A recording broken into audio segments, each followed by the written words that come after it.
You may never have heard of the London crawlers, but what you're about to hear is a quiet, haunting story about survival and the fragile dignity that clung to life on the cold stone steps of Victorian London. They were the forgotten ones, the people the city tried not to see. Mothers, workers, widows, all bound together by fog, hunger, and the faint hope that tomorrow might finally be kinder. Tonight, we follow one of them, a Scottish woman named Scotty, once a tailor, later a bookkeeper, and finally, one of the countless souls who called the Workhouse steps their only home. Her story isn't tragedy for tragedy's sake. It's about memory and the small acts of kindness that kept them alive when everything else had fallen away. Hey, before we start, if you listen to these while you drift off, hit like or subscribe. And tell me where you're listening from, what city, what time it is right now. It always amazes me knowing someone's in London having their morning tea while I'm recording this late at night here in the States. Alright, let's go back to Victorian London, where the fog never lifts, and a woman named Scotty still keeps her ledger open, waiting for the truth to stay. I woke before dawn, the world still wrapped in fog and silence. The stone beneath me was damp, colder than any memory I could recall. It pressed against my spine, hard and unyielding, as if reminding me that comfort was a thing for other people. People with homes, fires, and beds. The sky above was a soft gray sheet, heavy and low, blurring the edges of the world. London was only beginning to stir. Somewhere beyond the smog, carts creaked, a milkman's bell rang faintly, and the city exhaled a tired sigh, the same one it's been breathing for centuries. I rubbed my hands together for warmth, though there was little left in me to give. My fingers had long since forgotten what warmth felt like. The cold didn't bite anymore, it simply stayed like a second skin I had grown used to. Beside me, an old woman shifted under her shawl. Her name, I'd learn later, was Scotty. But that morning, she was just another shadow among many, one of the crawlers as they called us. People who had fallen too far to rise again, yet still moved, still breathed, still tried to live. The steps we lay on belonged to the Workhouse, a building of charity, they said. A place where those without means might find a roof, a crust of bread, perhaps even salvation. But salvation had rules, and the rules had no room for people like us. We were the ones who couldn't fit in. Too proud to beg, too weak to work. Too human, perhaps, to die quietly. I looked up at the stone archway. Its doors were shut, locked until morning bell. The words, "All are welcome who seek refuge," were carved above it, but years of soot and rain had worn away the promise. Now it read only, "All are." The rest, I supposed, no longer mattered. A cart rattled past, wheels hissing on the wet cobblestones. The horse's hooves splashed mud across the steps. None of us moved. We were used to being invisible. Even when seen, we were not acknowledged, not as people, not as stories worth remembering. The woman beside me, Scotty, stirred again, muttering something in her sleep. Her voice was rough, cracked like dry parchment. I caught the word Tommy. Maybe a son. Maybe a ghost. We all had names we whispered in the dark. Names of those who had once made us real. A church bell rang somewhere in the fog. Its sound floated over the roofs and chimneys, mingling with the cry of a seagull and the low hum of morning traffic. London was waking up, and with it came the slow realization that another day had begun, another day to endure. I pulled my coat tighter, even though the fabric was more whole than cloth. It didn't help, but it gave me something to do. I had stopped praying years ago, but that morning as I watched the mist roll over the Thames, I almost did. Not for food. Not even for warmth. Just for a reason to get up. The first light touched the spires across the river, painting them gold for a heartbeat before the smog swallowed them again. I rose stiffly, every joint protesting. Behind me, Scotty groaned, pushing herself upright. Her eyes met mine, pale, unblinking, filled with something I hadn't seen in a long time. Recognition. "Cold one, ain't it?" she said. Her breath rose in thin clouds. I nodded, unsure whether to smile or cry. She chuckled softly, a dry, almost soundless laugh, and patted my sleeve as if to say, "We're still here, aren't we?" And in that moment I realized, in a city that had forgotten us, the simple act of being seen was its own kind of mercy. We walked together that morning, Scotty and I, through the quiet streets that wound behind the Workhouse. The sky was still that same dull gray, the kind that promised nothing, neither rain nor light. It hung over London like a weary sigh. "How are your eyes today?" I asked her. It was a question I'd been meaning to ask for days. Bad on bright days, she said. Worse on dim ones. Her tone was matter-of-fact, not self-pitying. But I haven't fallen once this week, so that's progress. I found myself smiling. There was something unbreakable in the way she said it, not defiant, just steady. Like a woman who'd already survived the worst and decided that small victories were still worth counting. Scotty had once been a tailor. I could tell by the way she handled her shawl, folding the frayed edge just so, keeping the seam straight even when the fabric was falling apart. Losing her sight had cost her that life. And now, the streets were her workshop, the cold stones her table, the fog her only thread. We turned onto Drury Lane, the cobbles slick beneath our feet. The smell of wet coal drifted from somewhere ahead. May I ask you something? I said after a while. You may ask, she answered, but I may not answer. There was no malice in her voice, just truth. Boundaries are the only possessions some of us have left. I've wondered, I said, how you ended up here. If it's not too painful to tell. She was silent for several steps. Then, with a sigh that seemed to come from somewhere far away, she said, Fair enough. It's not a unique tale, just the usual combination of misfortune and poor judgment. Her accent thickened as she spoke of her past, the rolling softness of her Scottish vowels carrying something both musical and sad. My husband worked at a bank in Edinburgh, she began. Nothing grand but respectable. We had property once, about £2,000 worth. The number stunned me. It was more than I could imagine, more than most of us would see in a lifetime. What happened to it? I asked, though I already feared the answer. Lawyers, she said simply, and the word came out like a curse. He wasn't good with money, ironic as that sounds. Left everything in their hands. Drew out sums when we needed without keeping track. One day they told us it was gone. All of it. He thought they'd robbed us, but there were no records left. Nothing to prove. Her story wasn't a fall from grace. It was a slow unraveling, thread by thread, until nothing was left to mend. They'd come to London chasing opportunity as so many did. But the city swallows dreamers whole. He died soon after, she said softly. Fever took him. Quick at least. The matter-of-fact tone again, the way people speak when grief has had years to harden into scar. I found work as a tailor, she continued. Always had a neat hand with a needle. Rented a room near Tottenham Court Road. Kept myself respectable. Then my eyes began to fail. Couldn't thread a needle anymore. Couldn't see the stitches. I listened, each word falling heavier than the last. It wasn't just a story, it was a mirror. A reminder of how thin the line was between security and despair. We were all only ever a few misfortunes away from the steps. I fell behind on rent, she went on. Landlord turned me out. Seized what little I had. I found a bed at a common lodging house, better than the street for a time. She paused. Then, in a voice almost too quiet to hear, she said, And then someone stole my clothes while I slept. Every stitch except this. She touched the gray waterproof she wore. I had it over me as a blanket. That's all that kept me from waking naked in the street. I couldn't find words. It wasn't just theft, it was the stripping away of dignity, of personhood. With no clothes, she couldn't work. With no work, no room. And the steps became all that was left. The worst part, she said suddenly, her voice roughened by emotion, isn't the cold or the hunger. It's the idleness. This awful, useless life. I'd rather have my hands blistered with work than sit here doing nothing. The passion in her voice startled me. Most of us had grown numb. But Scotty, she still burned. I looked at her and saw not a beggar, but a woman still fighting to matter. You have a plan, I said quietly. She nodded. If I had decent clothes, I could go back to the army stores in Pimlico. They'd take me. 6, maybe 7 shillings a week. I worked there before. They know me. But you need clothes first, I finished for her. She gave me a wry smile. And an address. Can't very well say, find me on the Workhouse steps. I wanted to say something comforting, but before I could, the door of the coffee shop ahead swung open. Mr. Parker, the owner, stood in the doorway holding a tray. Water for tea? He asked. I nodded, holding up our battered pot. If it's not too much trouble. No trouble.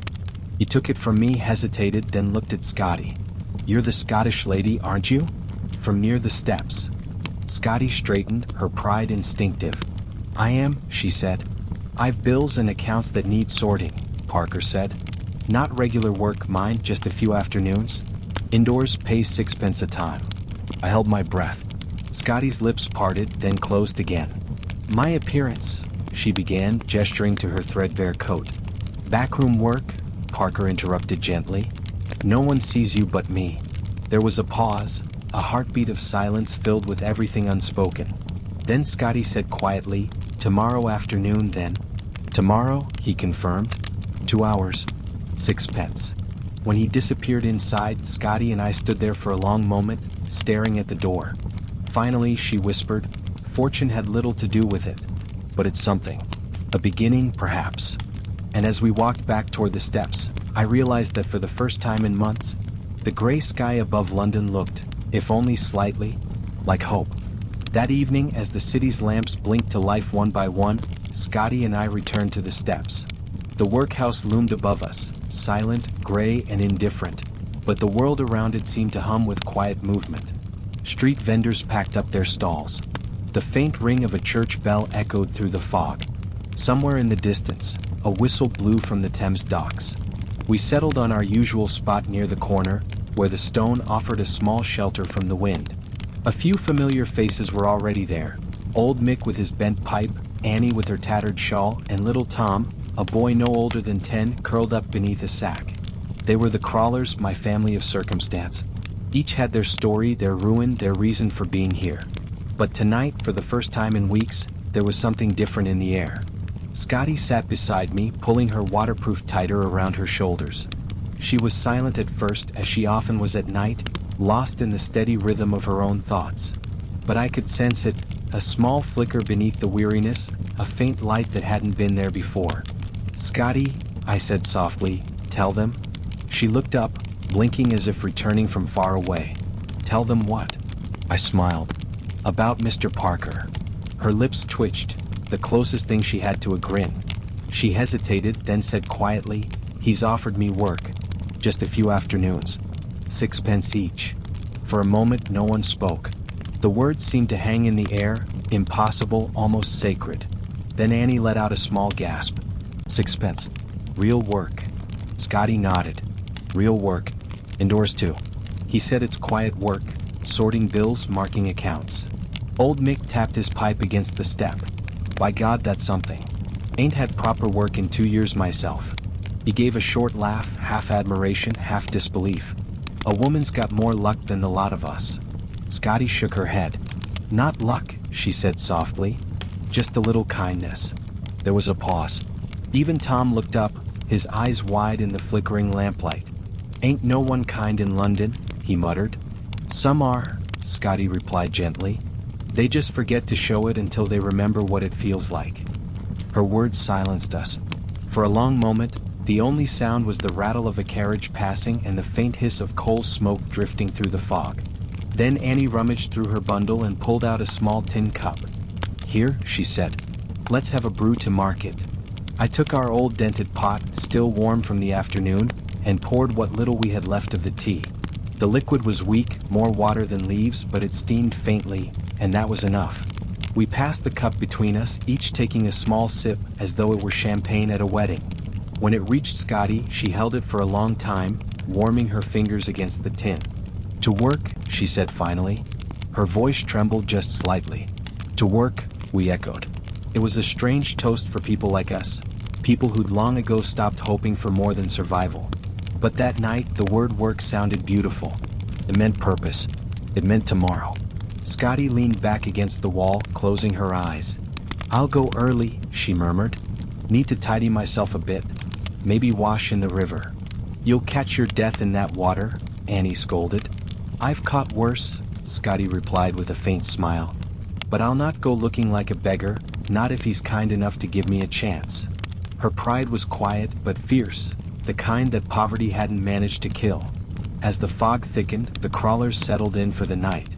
Mick muttered something about finding a penny's worth of bread in the morning. Tom fell asleep on Annie's lap. Somewhere nearby, a church choir began a hymn, its notes drifting through the air, soft and cracked by distance. I watched Scotty listening, her head tilted slightly toward the sound. In her eyes, I saw something almost luminous, Not joy, but a fragile remembrance of what it once felt like. Do you miss it? I asked quietly. Miss what? Home. The way things used to be. She was silent for a long while. Then, without looking at me, she said, I miss being useful.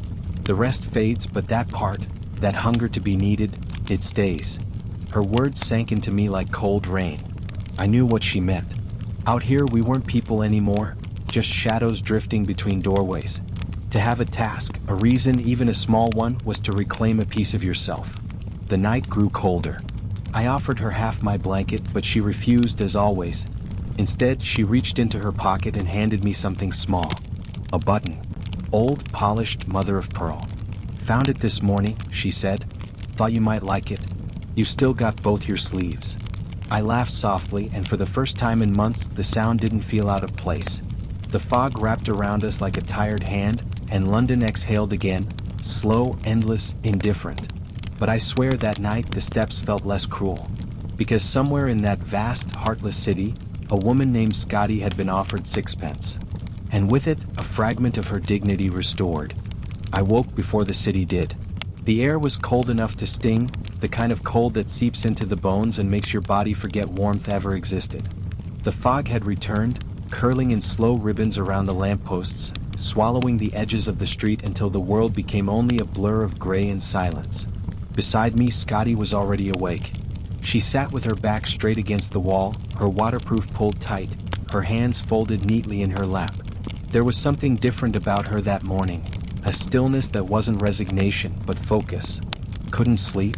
I asked. Didn't dare, she said, her breath visible in the chill. Didn't want to oversleep and lose my chance. Her voice trembled slightly, though not from the cold. She looked almost regal in her way, the way a queen might look after the crown had been taken, but not her pride. The faint dawn light touched her face, outlining the lines carved by years of hardship. They weren't marks of ruin, they were proof she'd endured. I'll wash by the river, she murmured. Best I can do. You'll freeze, I said automatically, though I knew it wouldn't stop her. She smiled faintly. I've frozen before. Didn't die then, won't die now. She rose, slow but steady, brushing the dust from her coat with deliberate care. Even the act of straightening her collar looked dignified, as though she were preparing for an appointment far grander than bookkeeping.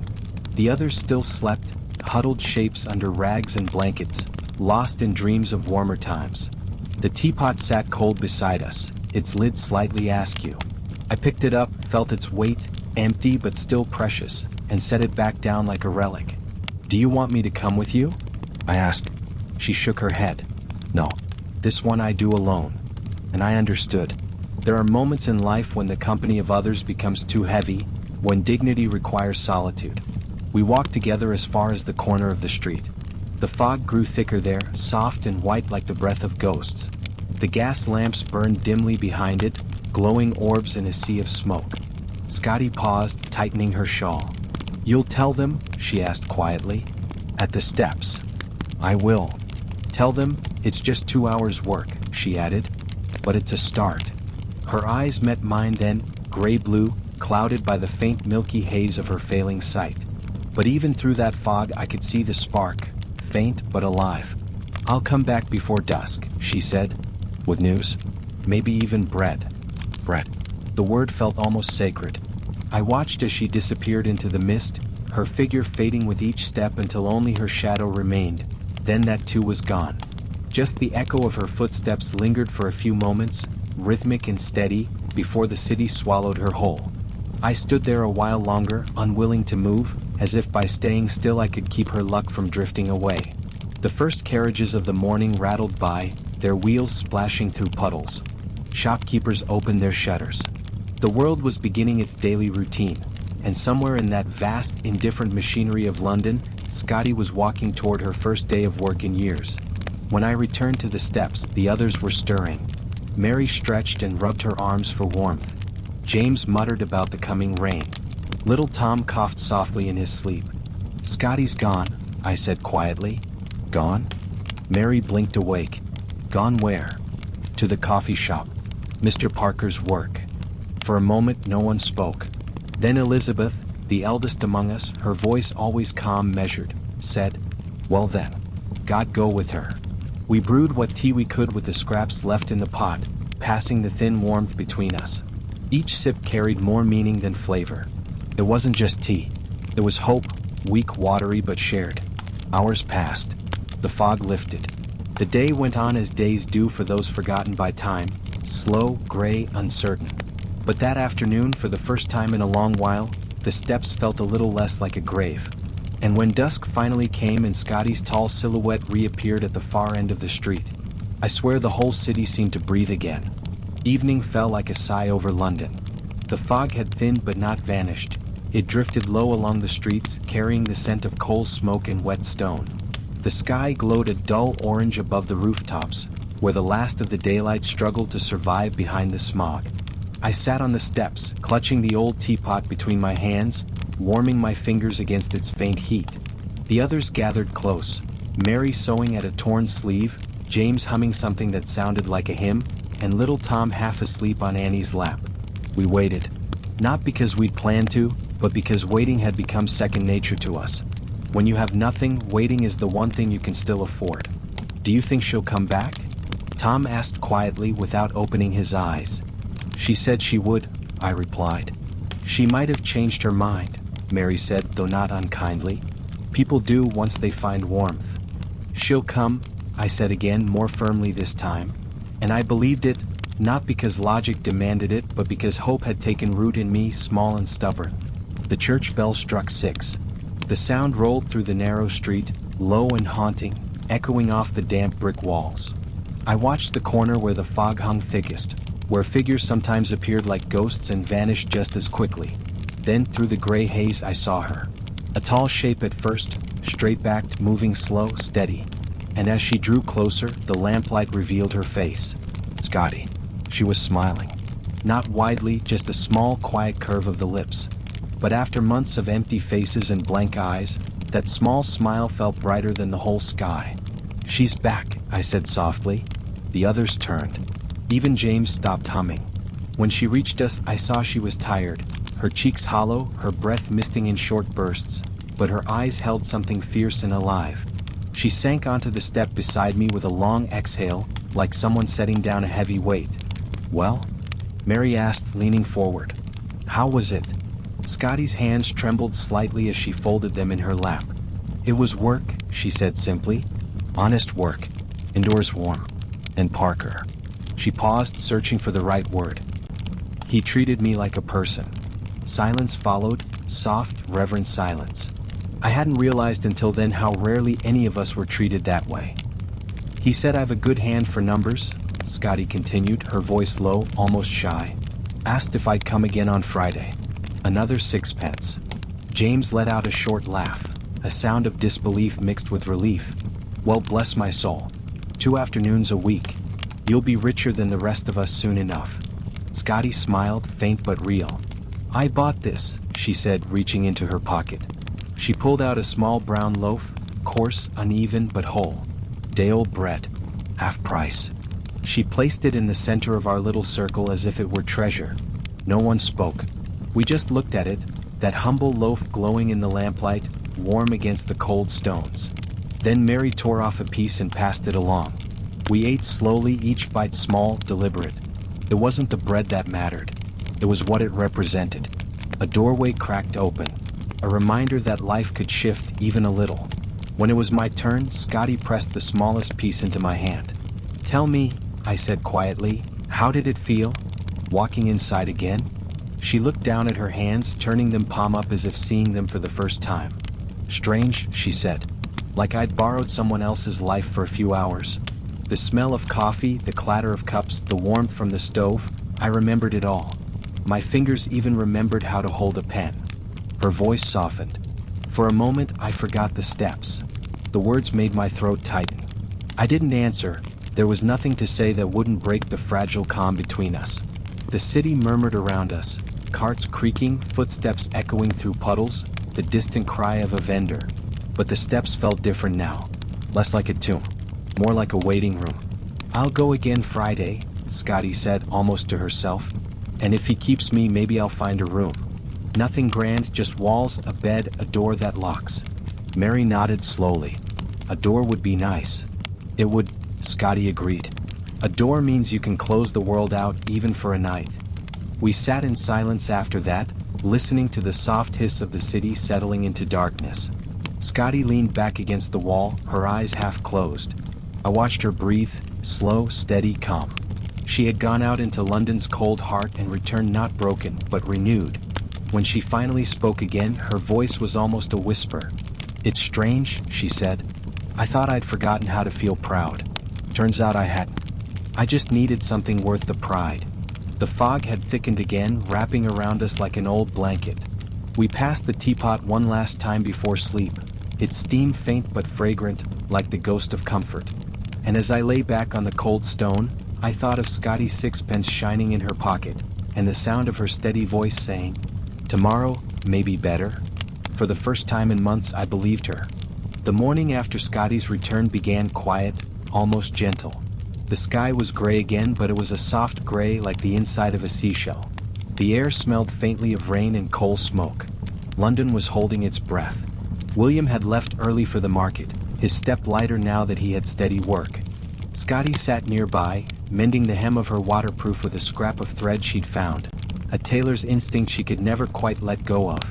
Mary was boiling the morning's tea with the last of the coals she'd scavenged, while James hummed under his breath, tapping the side of the teapot as if keeping time with the city's slow pulse.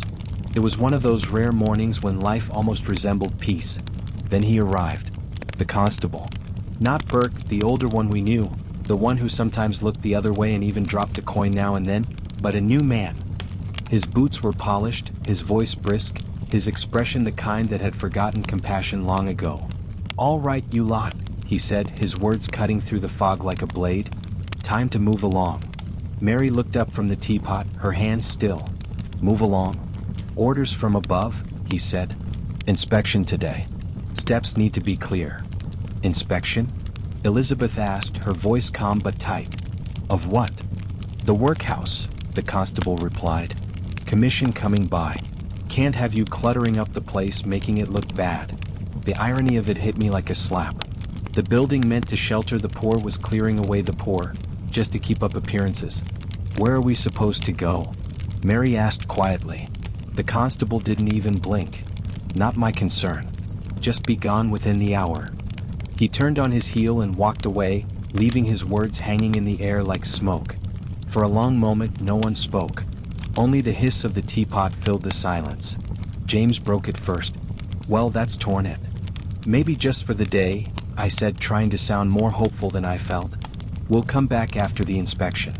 "If no one's taken the spot by then," Hannah murmured, coughing into her shawl. She was right. In the harsh map of the streets, every dry patch of stone had value. A place like the workhouse steps, central, covered, familiar, was a small fortune. Lose it and you might not get it back.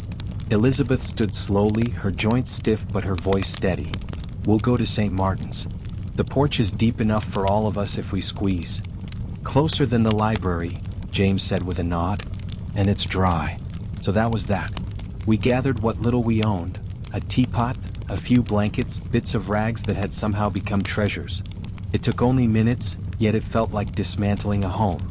Every motion was heavy with reluctance. Before leaving, I turned back to look at the steps. The stones were slick from last night's mist, empty now of laughter, of breath, of the faint warmth that had gathered there over the weeks. It shouldn't have mattered. They were only steps, cold and indifferent. But to us they were something more. A place where hope had flickered, even if only faintly. A corner of the world that for a little while had felt ours. "Will William know where to find us?" Mary asked as we turned the corner. "He's clever," Elizabeth said. "He'll come back after the inspection." The walk to St. Martin's was slow. Hannah coughed with nearly every step, her body trembling with the effort.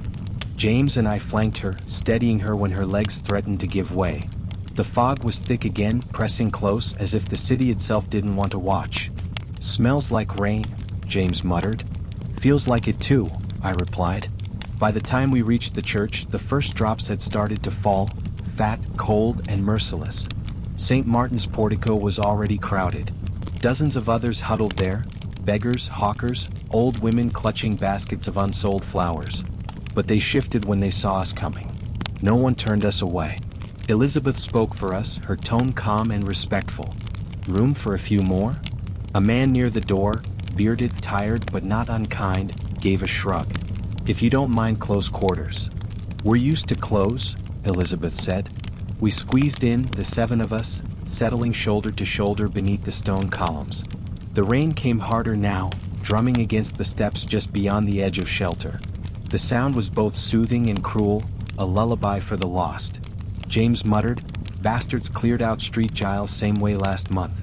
Put up new linens for show, took him away next day." No one answered. We all knew it was true. The city loved to pretend it cared. As long as no one had to see the truth. Hannah's coughing grew worse in the damp air. Each spasm shook her thin frame until she doubled over, breathless. A woman beside us, one of the strangers, handed her a small, dirty bottle. "Cough syrup," she said. "Won't cure you, but it'll ease it some." Hannah nodded, too weak to speak, and took a careful sip. I didn't know what was in the bottle. Maybe medicine, maybe gin, but the kindness was real. For a while we just sat there, listening to the rain, watching the water pool in the gutters. It was strange how quiet the world seemed, even with the storm raging just feet away. I glanced at Scotty. She was staring out at the downpour, her face unreadable. But I saw her lips move, forming silent words. Maybe a prayer. Maybe a promise. "Do you think," I asked softly, "they'll ever see us as more than clutter?" Scotty didn't look at me when she answered. "No," she said. "But that doesn't mean we stop being people." Outside, the rain fell harder, washing the streets clean for the officials who'd never walked them. And inside the porch of St. Martin's, 7 souls huddled together, unseen, unwanted, but unbroken.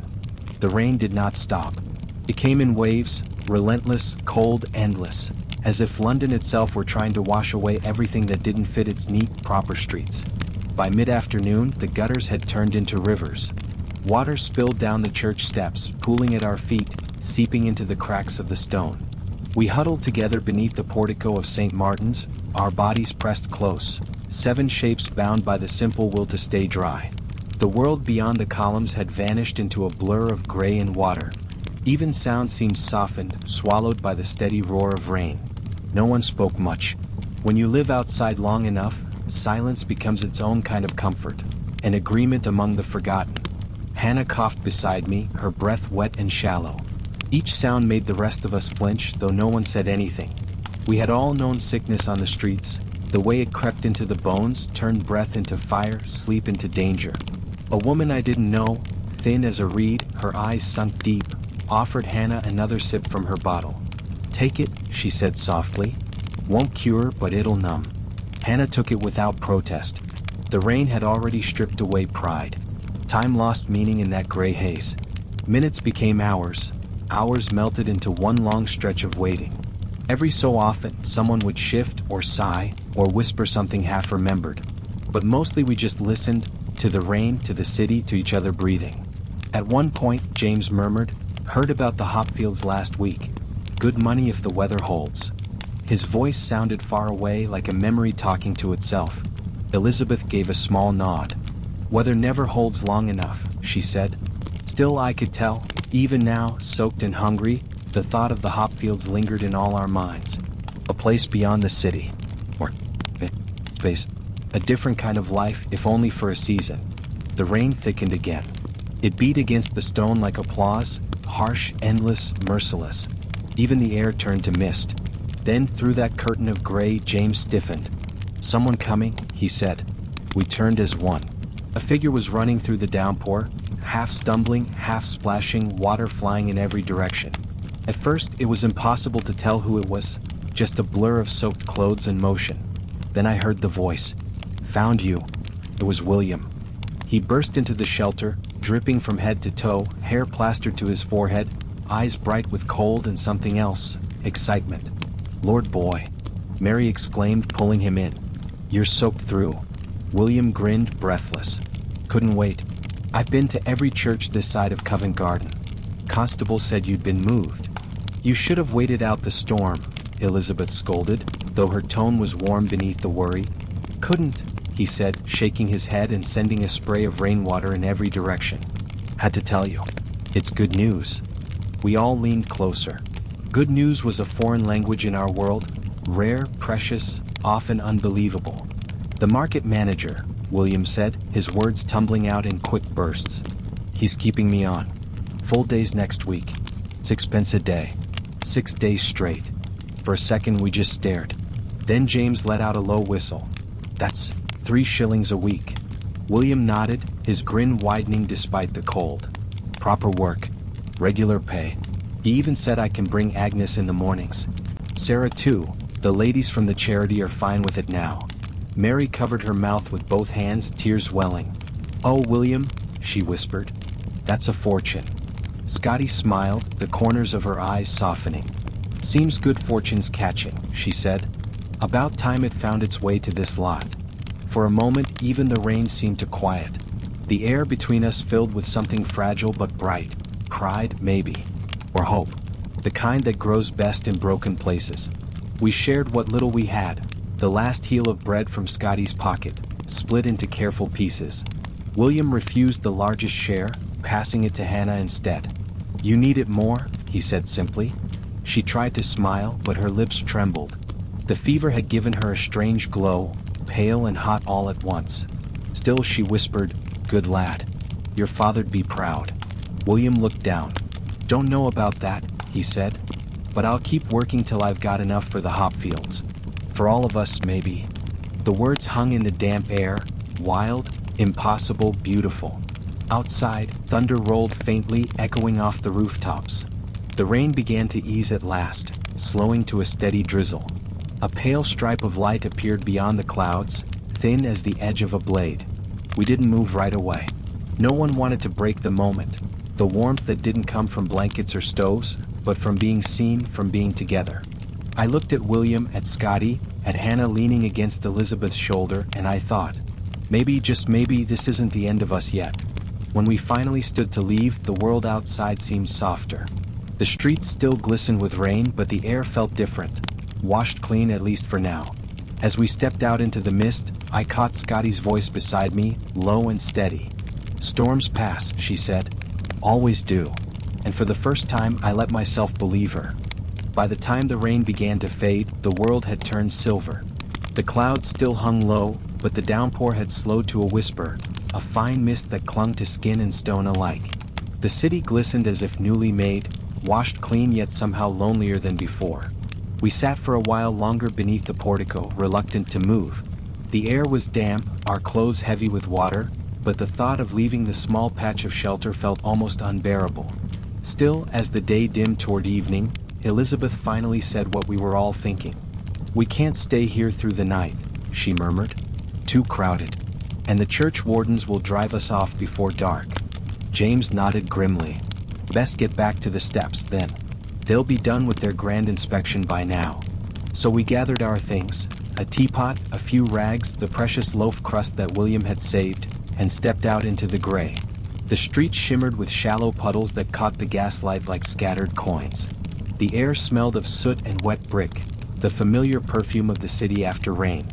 Hannah leaned heavily on my arm, each breath rasping like sandpaper. Scotty walked beside us, her new shawl wrapped tight, the color of faded violet against the fog. Even soaked and threadbare, she moved with quiet dignity, the kind that hardship couldn't strip away. The walk back was slow. Every corner looked the same. Rain-dark walls, dripping gutters, and shop signs that swung lazily in the wind. It was strange how the city seemed to reset itself after a storm, erasing every trace of struggle, leaving behind only reflections and silence. When we finally turned onto the street of the workhouse, my heart lifted just a little. The familiar outline of the steps came into view through the mist. They were empty. No constables, no officials. Just stillness. But as we drew closer, Mary stopped suddenly. "Oh Lord," she whispered. The bottom steps were underwater. Rain had collected in the shallow dip before the workhouse gate, turning the first 3 steps into a pool of dirty brown water. The reflection of the gas lamp trembled across it like a cruel joke, our home shimmering beneath the surface. James sighed. "Flooded. Of course it is." Elizabeth squinted at the scene, then said calm as ever, "We'll take the upper steps tonight. Closer, tighter, but dry enough." And so we climbed higher, our feet sloshing through the edge of the flood until we reached the driest tier of stone. There wasn't much space, we'd have to sit shoulder to shoulder, knees touching, but it was better than the cold water below. As we settled in, the city around us began its slow descent into night. The lamps glowed softly behind their glass cages. Somewhere a carriage wheel splashed through a puddle, followed by laughter from behind curtained windows. London carried on, untouched, uncaring. Scotty sat nearest the edge, her shawl pulled close. The rain had turned her hair dark and heavy, streaked with gray that caught the lamplight like silver threads. She looked tired, but also calmer than I'd ever seen her. "Would you believe," she said quietly, "the mission house on Tottenham Court gave me this?" She touched the shawl. "Said I could have it if I came for service on Sunday." Elizabeth arched an eyebrow. "You agreed?" Scotty hesitated, then nodded. "I did. Didn't fancy sitting through a sermon, but I couldn't face Mr. Parker tomorrow looking like a ghost." Mary smiled faintly. "Vanity never dies." "Not vanity," Scotty corrected softly. "Dignity. They're cousins but not the same." Her words lingered in the damp air, soft but sharp as rain on glass. From the corner of my eye, I saw movement. A small figure hurrying down the street, splashing through puddles. William. He carried something in his arms, a bundle wrapped in rough cloth. His hair was soaked again, but he was smiling, wide, boyish, full of purpose. "Look what I found," he shouted, his voice breaking the stillness. He dropped the bundle onto the dry stone and pulled it open. Blankets. 3 of them. Ragged, patched, but real. "Market manager was clearing old stock," he said breathlessly. "Got damp in a leak. Was going to toss them out." I asked, he said, "Take them." For a moment, none of us moved. Then Elizabeth reached out, touching the rough wool as if it were gold. "Well," she whispered, "a miracle." We divided them carefully. One for Hannah, one for the elders, one for the rest to share. The fabric was still damp, smelling faintly of earth and vegetables, but it was soft, warmer than anything we'd had in weeks. As night settled in, we wrapped ourselves in that humble miracle and listened to the slow drip of water from the eaves. The air was cold but not cruel. "Not tonight." Hannah coughed softly, then whispered, "Feels wrong being grateful for so little." Elizabeth reached over and took her hand. "Maybe," she said, "but grateful's all we've got left. Might as well use it." We laughed quietly at that, the kind of laughter that carries both exhaustion and peace. Above us, the clouds began to break. For the first time in days, a sliver of moonlight appeared, pale, trembling, but real. I looked around at them, these weary faces, these stubborn hearts, and thought how strange it was that on a flooded step in London, wrapped in someone else's discarded blankets, I felt something almost like home. The frost came back that night. Not the soft chill of rain, but the sharp, merciless cold that bites at the bones and settles deep, where breath turns to smoke and fingers forget they ever bled warm. By dawn, the puddles on the steps had turned to glass, trapping bits of straw and soot beneath their frozen skins. Hannah didn't wake when the others did. She lay curled beneath the new blanket, her face pale as the stone beneath her, her lips cracked and blue. I knelt beside her and touched her shoulder gently. "Hannah," I whispered, "morning's come." Her eyelids fluttered, but only halfway. A low sound escaped her throat, not quite a word, more a sigh that shivered through the cold air. Mary leaned closer, worry darkening her eyes. "She's worse." Scotty pressed a hand to Hannah's forehead, frowning. "Burning hot," she said. "Yet she's shivering." No one needed to say it aloud. We'd seen that fever before. It took the weakest first, always in winter. James looked away, his jaw tight. "She needs a doctor." "A doctor costs money," Mary murmured. "Then a shelter," Elizabeth said quickly. "The mission house on Drury Lane. They'll take her in." Scotty hesitated. "They don't take everyone." "They'll take her," Elizabeth said firmly. "They'll have to." The decision was made in that instant. No debate, no hesitation. It was one of those unspoken pacts among us. When one falls, the rest lift. Even if lifting means losing. We wrapped Hannah in both remaining blankets. William fetched a broken board from the alley, a makeshift stretcher, and we laid her upon it with care. She stirred faintly, her eyes barely open. "Where are we going?" she whispered. "To warmth," I said. "Just hold on." The streets were still slick with ice, the fog thin but bitter. Every breath hurt to draw. We moved slowly, steadying each step, the board balanced between James and me while Elizabeth guided from the front. Scotty walked beside Hannah, murmuring small comforts under her breath, fragments of lullabies she must have sung long ago.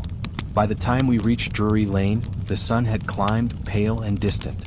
The mission house stood between a pawnshop and a shuttered bakery, 3 stories of soot-streaked brick, a cross carved above the door.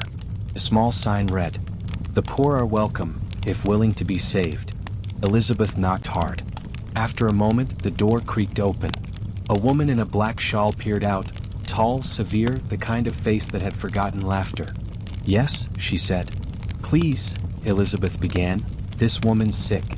Fever, bad lungs. She needs shelter." The woman's eyes flicked to Hannah's face. "She'll bring sickness in. She'll bring death if she stays out," Scotty snapped. The woman hesitated.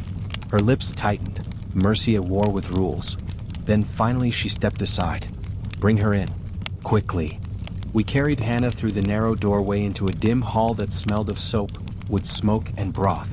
The sudden warmth hit like a shock. I saw Hannah's face flush pink for the first time in days. "Lay her here," the woman said, pointing to a cot near the fire. "I'll fetch broth." We obeyed, lowering Hannah gently onto the thin mattress. Her eyes fluttered open, focusing on nothing. "Warm?" she breathed. "It's warm." Scotty brushed a strand of hair from her face.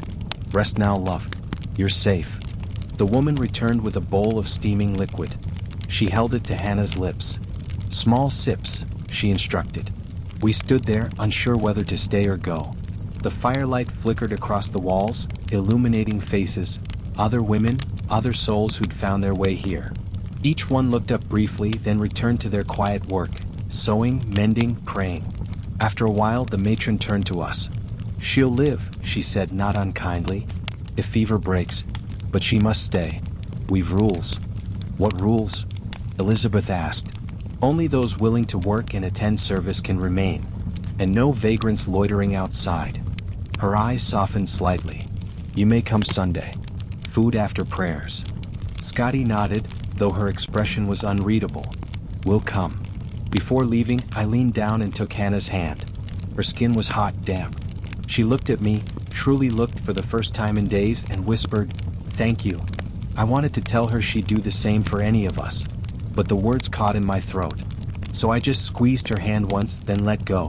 When we stepped back into the street, the cold hit like a blow. The door closed behind us with a hollow thud, the sound of mercy, temporary and conditional. For a long moment, none of us spoke. Then Scotty said quietly, "She'll be safe now." "Safe," James repeated, the word strange on his tongue. "If that's what they call it." We began the slow walk back toward the steps, our breaths fogging the air. The streets glittered faintly in the pale sunlight, as if the frost itself were watching. As we turned the final corner, Scotty's voice broke the silence. "Next Sunday," she said. "We'll go. If it means food, warmth, maybe it's worth a sermon." Elizabeth gave a small smile. "Might even do your soul some good." "Perhaps," Scotty said, and for a moment her laughter, quiet, brittle but real, rose into the gray sky like a spark. Sunday came with a soft drizzle and the faint toll of church bells drifting through the fog. London wore its Sabbath face, quieter, slower, though no kinder. The streets gleamed damp and empty, and for once the air smelled less of coal and more of wet stone and bread.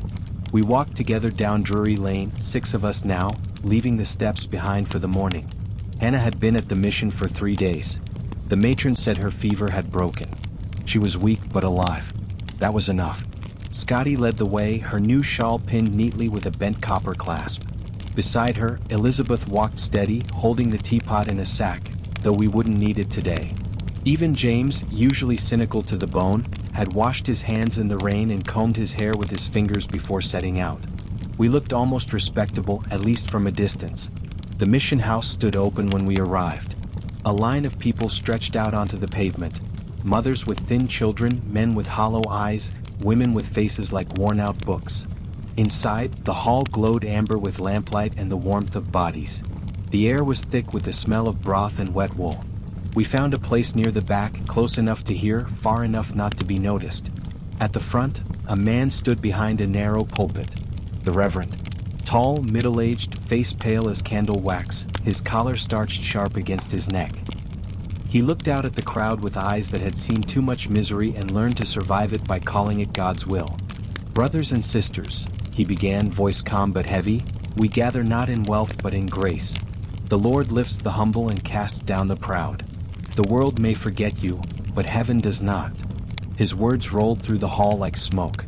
Some listened, heads bowed. Others stared past him, eyes fixed on the pot of steaming soup behind the altar. I couldn't blame them. It's hard to hunger for salvation when your stomach is empty. Still, there was something soothing in the rhythm of his voice, the way it filled the room like a tide. Even Scotty, who had scoffed at the idea of attending, sat quietly, her hands folded in her lap. "Remember," the Reverend continued, "charity is a twofold blessing. It saves the giver and humbles the receiver." At that, James leaned toward me and muttered, "Seems some folk prefer being blessed to doing good."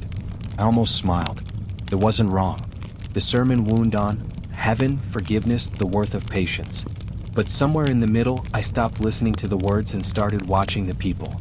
A young girl near the front, no older than 10, clutched a scrap of bread so tightly it crumbled in her hand. An old man beside her whispered the hymn under his breath, though his eyes were closed, too tired to open. And further down, Hannah sat propped on a bench, her hair still damp from washing, her face pale but alive. When she saw us, her lips curved into a faint smile. That single look, across a room filled with strangers, was worth more than any sermon could ever promise. When the Reverend finally closed his Bible, the room exhaled. The choir began a hymn, thin voices, worn but earnest, and the smell of soup grew stronger. We filed forward with the rest. Each person handed a bowl of hot broth and a slice of coarse bread. The steam rose in curling ribbons, fragrant and real. It wasn't much, but it was everything. Scotty held her bowl like a treasure, staring into the surface as if it might reveal her future. "This," she murmured, "tastes of work." Elizabeth smiled faintly. "And grace, maybe?" Scotty shrugged. "If it is, it's the first I've tasted in years." We sat together on the floor, eating in quiet. The soup was thin, more water than meat, but it filled the hollow spaces inside us. Not just in our stomachs, but somewhere deeper.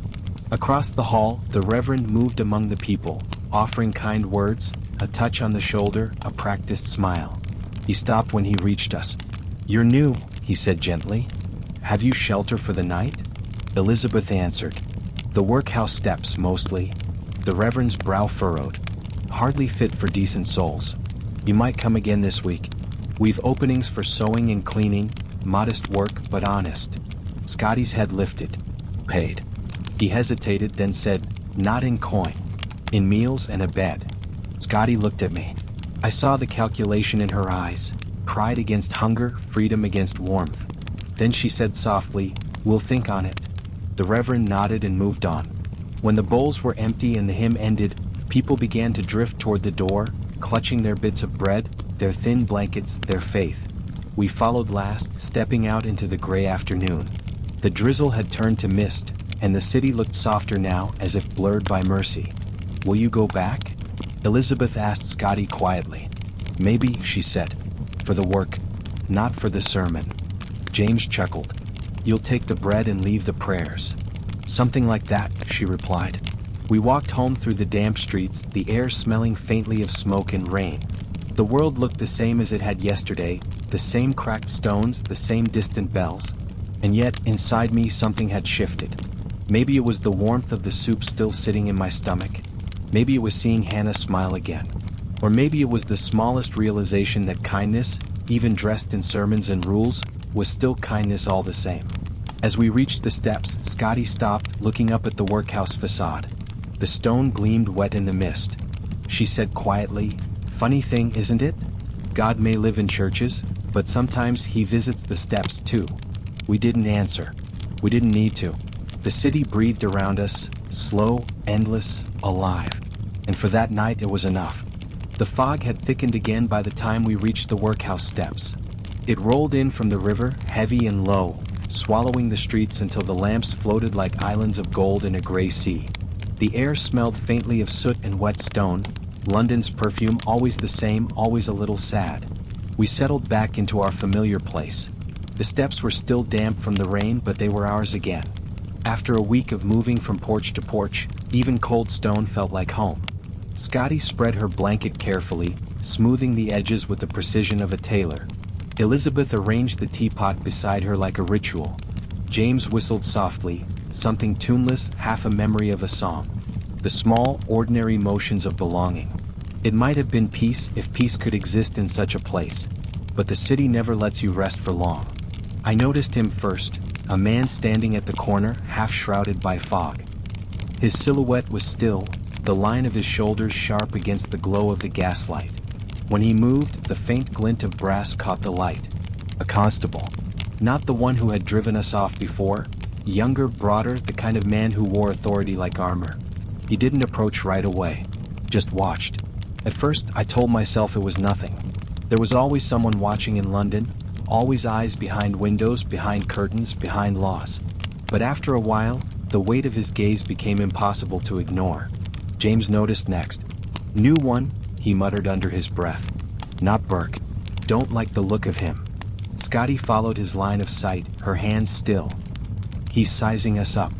Elizabeth kept her voice even. Let him look. We're not breaking any laws. Not yet, James said darkly. But they're good at finding ones we didn't know we'd broken. The constable took a few steps closer, his boots echoing against the wet stone. He stopped a few yards away, staring down at us. All right here? He asked, his tone deceptively polite. Elizabeth nodded. All right, officer. Bit of a crowd, isn't it? No harm in sitting, she said quietly. He tilted his head, eyes narrowing. You live here? The question hung in the air, not an accusation yet, but close. Elizabeth hesitated just long enough for him to smirk. Didn't think so, he said. These steps aren't meant for sleeping. Workhouse policy. You lot should find the lodging house. Costs money, James said flatly. Then earn some, the constable replied, the words sharp and cold as the air around us. Before anyone could answer, Scotty rose slowly to her feet. Even in her worn shawl, there was a quiet dignity to her, the kind that made you notice the person beneath the rags. I am earning officer, she said, at Parker's Coffee House. Honest work. The constable's eyes flicked over her, the shawl, the thin dress, the gray hair pulled back tight. He didn't believe her. You've got a license for that? She blinked. A license? For sweeping floors. Can't be too sure these days, he said with a smirk. Some say they work, others just loiter. His words hung heavy in the fog. Mary's hands clenched in her lap. She's telling the truth, she said, her voice trembling. You've no right. Enough, Scotty said softly. Then to the constable, we'll move when the hour's late. But for now, let us be. Her voice was calm, too calm. The constable studied her a moment longer, then shrugged. Suit yourselves, but don't get comfortable.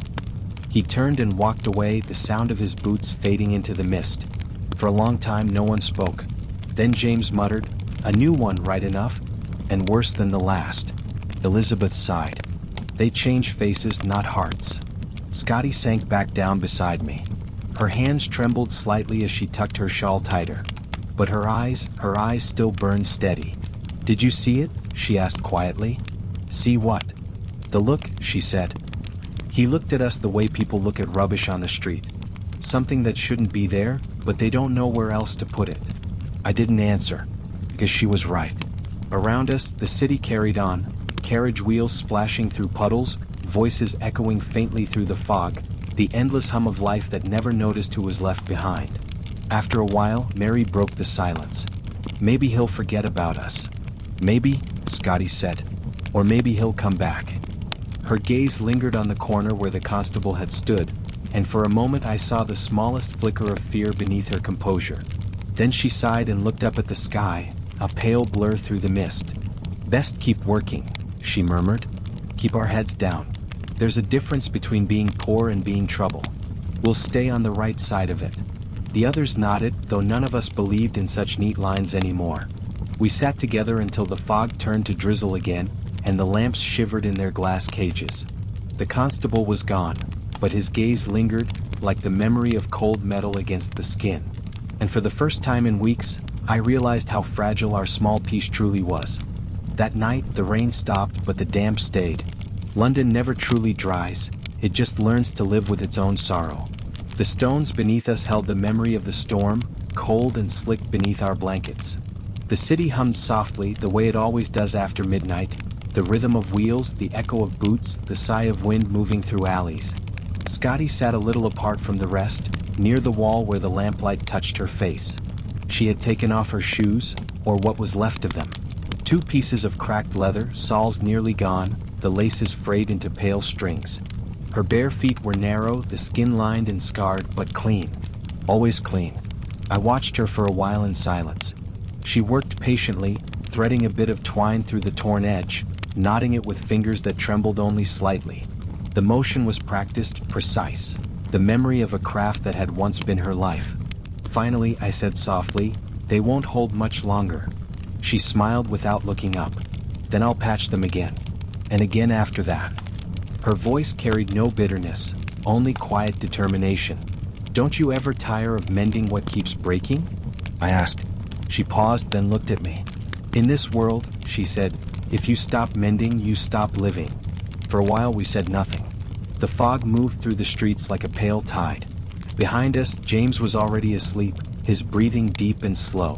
Mary whispered to Elizabeth about the soup at the mission, and William kept watch for the constable. Scotty's hands kept moving. Her eyes, half blind but focused, followed every motion. She had found a piece of wire earlier in the gutter and was using it as a makeshift needle.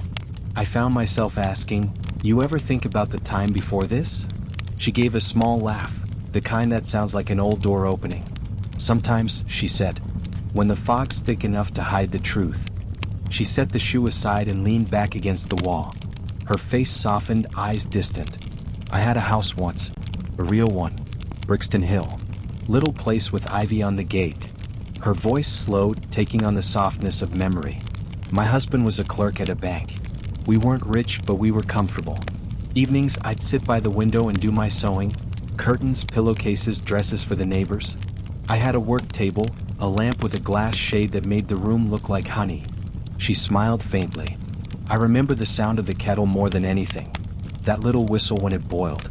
He'd pour the tea, always too strong, and we'd sit quiet for a while before supper. Funny the things you keep." I listened, barely breathing. Her words painted the picture so clearly I could almost see it. A golden lit room, steam rising, the soft tick of a clock, the comfort of belonging somewhere. "What happened?" I asked, though I already knew. She sighed. "He took ill. Wheat savings, but not enough. Lawyers came. Bank took the rest. You know how it goes. 1 week you're respectable, the next you're a curiosity." Her eyes glistened in the lamplight, but she didn't cry. She'd spent those tears long ago. "I tried to keep the house a while," she said. "Let rooms to lodgers. Sewed from morning till dark. But the work wore on my eyes. The needles grew smaller, the light dimmer. One morning I couldn't thread it anymore. That was the day I packed what I had and left." She picked up her shoe again, pressing her thumb against the torn sole. "This pair," she said softly, "I bought that same week. Cost me 2 shillings and 6pence. Thought they'd last me through till spring." She looked down at them with something close to affection. "They did, and another 10 springs after. Faithful things. Been through every corner of London with me, the asylums, the warehouses, the alleys." I smiled faintly. "That's quite a journey for a pair of shoes." She chuckled, a dry, quiet sound. "Shoes are like people. They start clean, meant for walking proud. But once they've seen enough of the world, the shine goes. You start patching them, hoping they'll carry you just 1 more mile." The lamplight flickered, catching in the silver strands of her hair. She pulled the twine tight, tied a firm knot, and sat back to inspect her work. "Good as new," she said, though we both knew it wasn't. But it was something. And in our world, something was a victory. I reached over and touched the shoe lightly.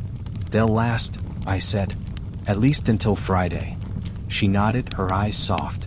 "That's all I ask, a Friday that comes and a place to walk to." The wind shifted then, carrying with it the faint toll of a distant clock. Midnight. Around us, the city whispered and settled. Scotty placed her mended shoes beside her, folding her hands in her lap. For a long time, neither of us spoke. We just sat there, 2 souls in the half-light, surrounded by the sleeping city. And as the fog wrapped around us like an old blanket, I thought that maybe she was right. Living was nothing more than the endless act of mending. Your shoes, your hope, your heart. Just enough to make it through another day. The morning came softly like a whisper. No rain, no sun, just the pale gray light that London keeps for itself, the kind that makes everything look like a faded photograph. The air was still. I woke to the sound of Scotty humming under her breath. Not a tune I knew, something lilting and old from before. Her shoes were beside her, patched and ready. She sat quietly, her hands folded, eyes half closed as though listening to something only she could hear. Couldn't sleep? I asked. Didn't want to, she said, smiling faintly. Sometimes it's better to sit with your thoughts than dream of things you can't touch anymore. Her voice was softer than usual, as though the world itself might shatter if she spoke too loud. She turned to me. You ever wake and forget where you are? Just for a moment? I nodded. Sometimes. The mind plays kind tricks. She looked out at the empty street. This morning, for a breath's worth of time, I thought I was home again. She said the word home like it was a fragile glass. I could almost smell it, she whispered. The fire in the grate, the bread baking. I heard the kettle singing. She paused, closing her eyes. Do you know that sound? When the water's just about to boil, the soft beginning before the whistle? I nodded again, though she wasn't really asking me. It was early spring, she continued, her voice drifting like fog. Light came in through the kitchen window, soft, golden, the way it only does for a few weeks each year before the sun climbs too high. I'd open the curtains just a little, enough to see the garden. Daffodils by the fence. He'd still be asleep upstairs. I'd make tea, slice bread, spread butter while it was still melting. And the house, oh, it smelled alive. She smiled, not the small, tight smile she wore for the world, but something looser, almost girlish. I used to hum then, same tune as now. Never remembered where it came from. Maybe from my mother. Maybe from somewhere I never was. The light touched her face as she spoke, turning the deep lines into soft rivers of gold. What would you do first? I asked quietly. If you had that morning again? She thought for a long time before answering. I wouldn't rush, she said finally. That was my sin, you see, always hurrying. I'd sit longer. Watch the steam rise from the cup. Listen to the ticking of the clock. I'd notice the small things, the warmth on my hands, the sound of the street waking, the comfort of being seen. Her voice trembled just a little. I think, she added, that's what poverty steals first. Not food or shelter, but the right to linger. I didn't know what to say to that, so I said nothing. The silence between us was gentle, filled with the faint murmur of early London. A cartwheel, a bird, the sigh of a door opening somewhere far away. Scotty reached for her shoes, slipped them on slowly, wincing as the cold leather met her skin. Well, she said softly, no sense morning sunlight in this city. We've fog, and that's what passes for grace. She rose with effort, adjusting her shawl, her posture proud despite everything. Parker's expecting me, she said. I'll bring back the rest of that tea if he'll spare it. Perhaps even a bit of sugar if the day's kind. She started walking down the street, her steps uneven but determined, the gray coat blending into the morning mist until she looked like part of it. One more London ghost, made of breath and memory. I sat where she'd been, eyes on the spot her shadow had left, and tried to imagine that kitchen she spoke of, the warmth, the smell of baking bread, the soft whistle of the kettle. And for a moment I swear I could almost hear it. The faint, rising hum of boiling water.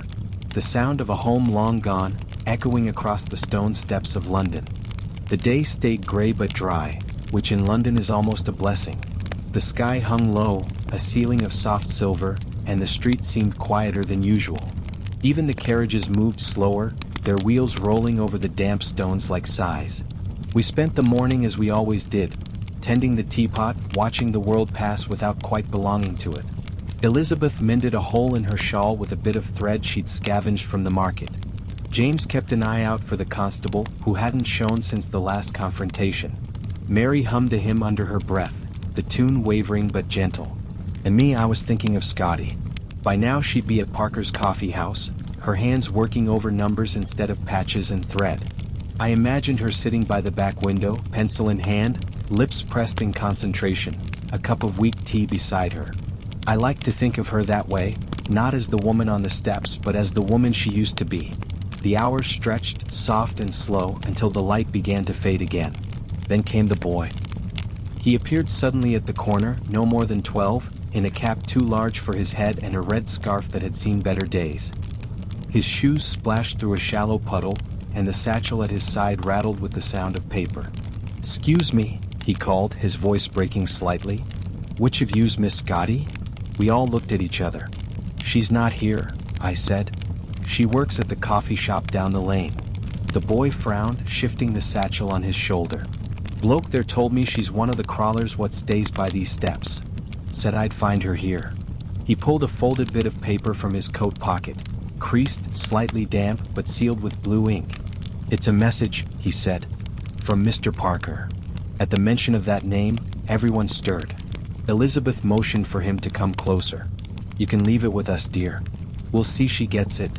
The boy hesitated. Said it's important. Needs her back quick. He handed me the paper, then looked around the group, not cruelly but with the open curiosity of someone seeing real hunger for the first time. "You all live here?" he asked. "Just rest here," I said quietly. "For now." He nodded, uncertain, then tipped his cap. "Right then. She'll be needin' that message soon. Best hurry." And with that, he was gone, swallowed by the mist as quickly as he'd appeared. I turned the folded paper over in my hands. It wasn't a proper telegram, more like a note written on thick parchment, the kind shopkeepers used for accounts. The ink had bled slightly at the edges, but the writing was still neat. "Miss Scott, return when able. Matter of urgency. P." I read it twice, then passed it to Elizabeth. Her brows furrowed as she studied it. "Urgency," she repeated. "Could mean trouble. Or opportunity." James snorted. "Same thing in London half the time." Mary leaned forward. "Maybe he's got more work for her. Or found something better. Or he's letting her go," Elizabeth said softly. "Businesses don't send for you when things go well. They wait until you arrive." The thought sank heavy between us. I folded the note carefully, tucking it into my coat pocket. "She'll be back soon enough. We'll give it to her then." But as the light dimmed into dusk, Scotty didn't return. The lamps flickered to life one by one, and the fog rolled thicker, muffling the sound of passing wheels. Still no sign of her. William came back from the market with his usual bag of bruised fruit and stale bread. When I showed him the note, he frowned. Maybe she stayed to finish the job. Or maybe Parker asked her to work late. Or maybe, James said, that constable found her again. The thought chilled the air. We waited until the street emptied, until the fog grew dense enough to hide the world. Still no Scotty. By the time the church bell tolled 9, Elizabeth whispered, "We'll keep watch a bit longer. But if she doesn't come, we'll go to Parker's in the morning." The others agreed, though none of us said aloud what we were really thinking, that maybe this time Scotty wouldn't come back at all. I held the folded paper tight, feeling the faint ridges of dried ink beneath my fingers. The note was so small, yet it carried the weight of everything she'd worked for. Her dignity, her chance, her fragile climb toward a better life. The fog pressed close around us, thick as breath. The lamps burned low. And in the silence of the steps, I found myself whispering into the night, "Hold on, Scotty, wherever you are." The fog hadn't lifted by morning. It lay thick over the street, a pale blanket muffling every sound and turning the gaslight into trembling halos. We waited as long as we could on the steps, hoping Scotty might appear through the mist. But when the clock at St. Martin's struck 8 and there was still no sign of her, Elizabeth said quietly, "We'll go find her." I went with her. James offered, but his cough was worse that day, and Mary stayed to watch their few belongings. The walk to Drury Lane felt longer than usual, the stones slick underfoot, the air heavy with coal smoke and damp. We didn't speak much. There wasn't much to say. At that hour, London was beginning to wake. Costermongers calling their wares, carts rattling over cobblestones, the faint clatter of a milkman's bottle somewhere in the distance. The smell of baking bread drifted from a nearby shop, cruel in its sweetness. When we reached Parker's coffee house, the door was open, but the inside was still dim. The lamps hadn't been lit yet. Only a thin strip of light came through the half-curtained window, catching on the polished counter and the brass fittings. It was quiet, too quiet. Mr. Parker wasn't behind the counter as usual. Instead, a young maid, not Sarah, was wiping down the tables. She looked up when we entered, her expression wary. "Yes," she said. "We're looking for Miss Scotty," Elizabeth said. Her voice was polite, almost formal, the tone she used when speaking to those who thought themselves above her. She was meant to work here yesterday. The girl frowned, glancing toward the back door. She was here. Came early. Mr. Parker called her in about 1:30. And? I prompted gently. She left soon after, the girl said. Didn't even stay the full hour. Elizabeth's brows knitted. Did she say why? The maid shook her head. Just looked upset. Mr. Parker followed her out a few minutes later. He was pale as milk. Said nothing to me, just told me to close early. Something cold settled in my stomach. Where is he now? I asked. Not come in yet, the girl said. Might be late, or not coming at all. He's been off these past few days. Always talking to himself. Accounts, papers, something about money missing. She stopped suddenly, realizing she'd said too much. Missing? Elizabeth repeated softly. The girl shrugged, looking away. I don't know. I just clean. For a moment, the three of us stood in silence, the air thick with the smell of stale coffee and damp wood. The empty chairs, the unlit lamps, even the half-finished cups on a nearby table, all seemed to whisper that something had gone wrong. Elizabeth turned to me. She wouldn't have left without a word. Not Scotty. I nodded. No, she'd come back to the steps first. We waited a while longer, but Parker never came. The girl grew uneasy with us lingering, and we couldn't afford attention from the constable, so we left. Outside, the fog had begun to thin, curling away from the rooftops. The city looked sharper now, less like a dream, more like a wound. As we walked back toward the workhouse, Elizabeth said quietly, I don't like it. That note, that boy, Parker's face gone pale. Maybe she went back to the mission. I offered, though even as I said it, I didn't believe it. Elizabeth shook her head. If she had, they'd have told us by now. We turned down the alley that led toward the steps.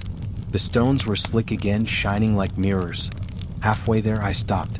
Something lay near the curb, small, dark, almost invisible in the gutter water. I bent to pick it up. It was a shoe. One of Scotty's shoes. The same cracked leather she'd mended days ago, the twine still threaded through the torn edge. The sole was half gone, the stitching frayed. But I would have known it anywhere. For a long time, I just stared at it, the world narrowing to that small, broken thing in my hand. Elizabeth didn't speak. She didn't have to. We walked the rest of the way in silence. Back at the steps, Mary looked up expectantly, her face bright with hope that faded the moment she saw what I was carrying. Oh no, she whispered. Oh, poor Scotty. I didn't answer. I just sat down, turning the shoe over in my lap, tracing the rough twine with my thumb. Somewhere in the distance, a church bell began to toll, slow, solemn, and far away. And in that hollow sound, I realized that London had taken another one of its quiet, forgotten souls. Morning came gray again. The kind of gray that hides everything, time, distance, even truth. The fog hung low over London like a veil, drifting in slow ribbons along the gutters and clinging to the windows of silent shops. When I woke, the shoe was still where I'd left it, beside the teapot, half lit by the dying glow of a gas lamp. No one had touched it. Elizabeth stirred first. Her eyes found mine, and that was all it took. No words, no plan, just quiet understanding. We should look, she said. But her knees wouldn't carry her far. So it was William who went with me. He wrapped a bit of cloth around his neck, tucked a piece of stale bread in his coat pocket, and said simply, Let's go before the tide turns. We followed the sound of the river. It's always there if you listen, a dull, endless murmur beneath the city's heart, the sound of London breathing in water. The closer we got, the colder it felt. The air near the Thames always bites sharper, as if the water remembers every sorrow ever thrown into it. The fog grew thicker, swallowing the far bank until even the bridges looked like bones of a long-dead beast rising from the mist. We passed the market first. Empty now, the stalls slick with last night's rain. William glanced around as we went. She might have come this way, he said quietly. I nodded, though we both knew it was only a hope, the kind that keeps you walking when reason says stop. We asked along the way, a sweet girl, a baker's boy, a man pushing a cart of rags. All shook their heads. One old woman selling eels said she'd seen someone in gray walking fast, near the embankment after sunset. Could have been anyone. Could have been no one. The river smelled of iron and salt, of coal smoke and cold decay. We reached the edge just as the fog began to shift, revealing the dark, slow water beneath. For a long time neither of us spoke. We just stood there watching the current slide past, thick and silent as spilled ink. "She used to talk about it," William said finally. "The river?" He nodded. "Said she liked how it never stopped moving. Said people could learn from that, always going even when you've nowhere left to go." His voice cracked slightly. He looked so young then, his breath visible in the cold air, eyes wide with something between fear and grief. We walked along the bank, our boots leaving faint impressions in the mud. Now and then, the water lapped higher, brushing against the stones, pulling small pieces of driftwood back with it, tiny offerings carried away to somewhere unseen. At one point, we came across a shawl caught on the railing. Brown, soaked through, the edges stiff with frost. William reached for it, then stopped. "Not hers," he said too quickly. "Wrong color." I let him believe that. We kept walking until the fog grew too thick to see even our own hands. Somewhere behind us, a bell rang faintly, St. Paul's, maybe, or one of the riverside missions. The sound seemed to come from the water itself. When we could go no farther, we stopped by a bench near the pier.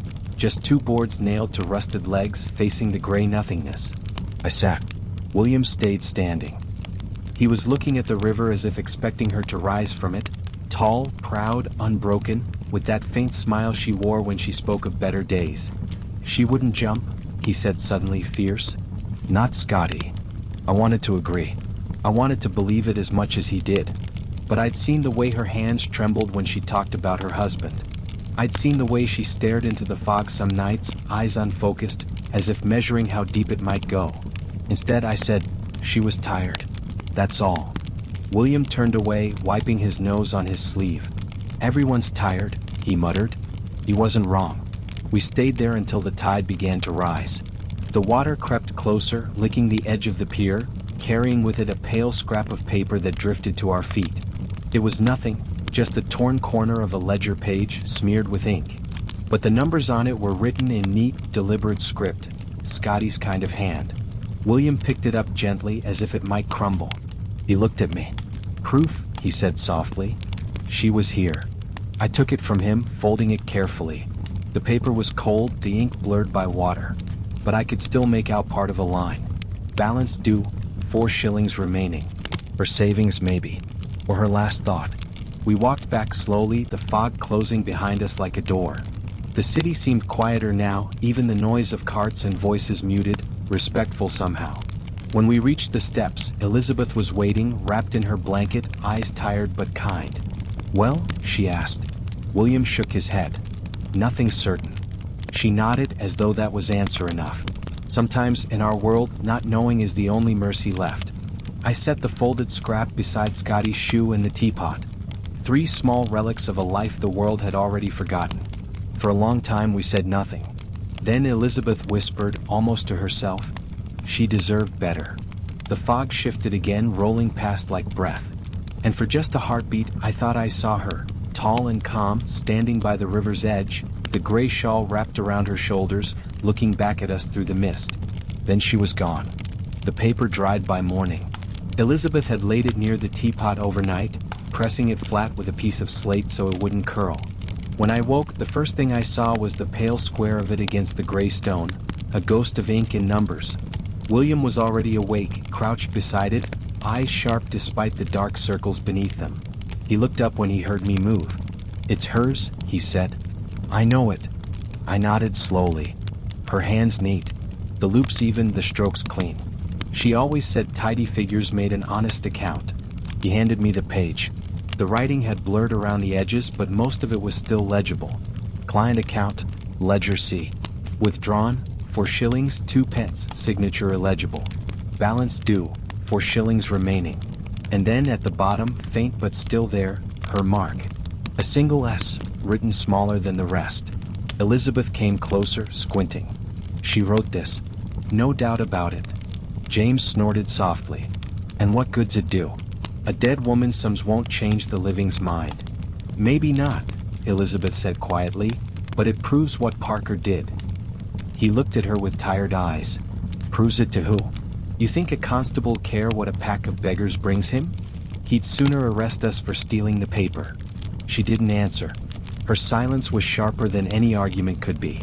The city outside was waking, the faint creak of carts, the distant bells, the cough of the coal sellers.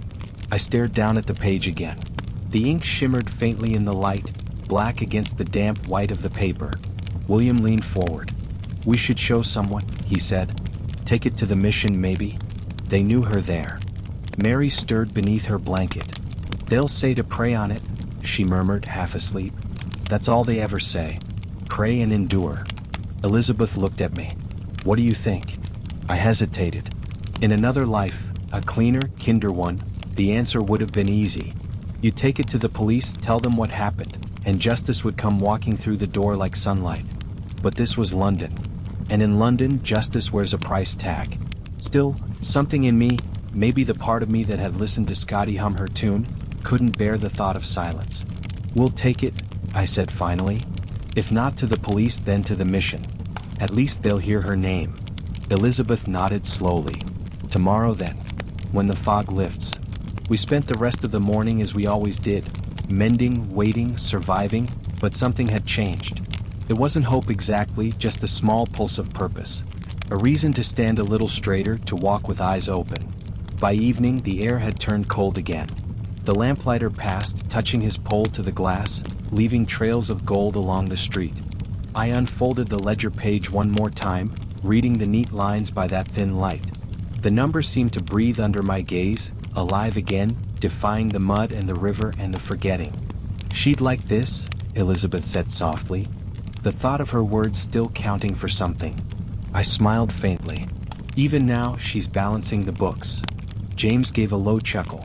"Then let's hope heaven keeps better ledgers than Parker." The laughter faded quickly, but it stayed long enough to warm the air between us. We packed the page into my coat pocket, wrapped in a scrap of cloth to keep it dry. When the night wind came, carrying the chill off the river, I pressed my hand there, over the place where her handwriting rested against my chest, and whispered, "We'll speak for you, Scotty, one way or another." And for the first time in weeks, as I lay back against the cold stone, I dreamed not of loss, but of her sitting at her desk again, lamp glowing, pencil steady, writing the truth, line by line, until the world remembered her name. Evening came slow that day. The sky had no color, only the faint bruise of twilight, spreading over the rooftops like smoke. We didn't light the lamp right away. None of us wanted to draw attention. The shoe still sat beside the teapot. It looked out of place there, something too human among scraps and rags, like a memory someone had forgotten to put away. No one spoke much. Elizabeth sat hunched, hands clasped tight. James kept rubbing at his knee as if the ache could answer him. And Mary stared into the street, her lips moving silently, perhaps in prayer. Then near dusk we heard footsteps, quick, light ones coming down the lane. A voice called softly, "Elizabeth?" We turned. Through the thinning fog came a small figure, a young woman wrapped in a brown shawl. Her cheeks were red from the cold, her eyes bright but worried. "Sarah?" Elizabeth breathed. The girl nodded, catching her breath. "I've been looking for you, for all of you." She stepped closer, glancing at the shoe on the stone. When she saw it, her hand went to her mouth. "Oh, you found it," she whispered. I felt my stomach tighten. "Then you know." Sarah hesitated, then sank down onto the steps beside us. "I was there," she said softly, "at the coffee house." Her voice trembled, but she went on. "Mr. Parker called her in yesterday afternoon. Said he had more bookkeeping, wanted it finished before closing. I thought it odd, he never worked that late." She looked down, twisting her shawl in her hands. She seemed hopeful. You know how she was. Always so proper, even with nothing. She washed her hands before she went in, straightened her collar. I offered her tea, but she said she'd have one after the work was done. Sarah paused, staring into the fog. Not 10 minutes later, I heard voices. Raised ones. Mr. Parker's mostly. He was angry about the accounts, I think. Money missing. Said she'd made an error. She tried to explain, said the numbers didn't match because he'd withdrawn something himself. The girl's voice shook. Then there was a crash, like a chair tipping. I ran to the door, she was standing, he was shouting, and the ledger was on the floor. She said she didn't steal anything, but he wouldn't listen. He was drinking, I think. I could smell it. Her eyes filled with tears. She walked out. straight through the front without her coat. I wanted to follow, but he told me to stay. Sarah swallowed hard. When I came out later, she was gone. Just gone. I searched the street, even went as far as the corner where the lamp burns blue. But there was only fog. And this. She pointed at the shoe. I found it in the gutter near the curb. Thought maybe she'd lost it running. I meant to bring it here last night, but Mr. Parker wouldn't let me leave. Elizabeth's voice came low and steady. And Parker? Sarah hesitated. He locked himself in the office. This morning the constable came.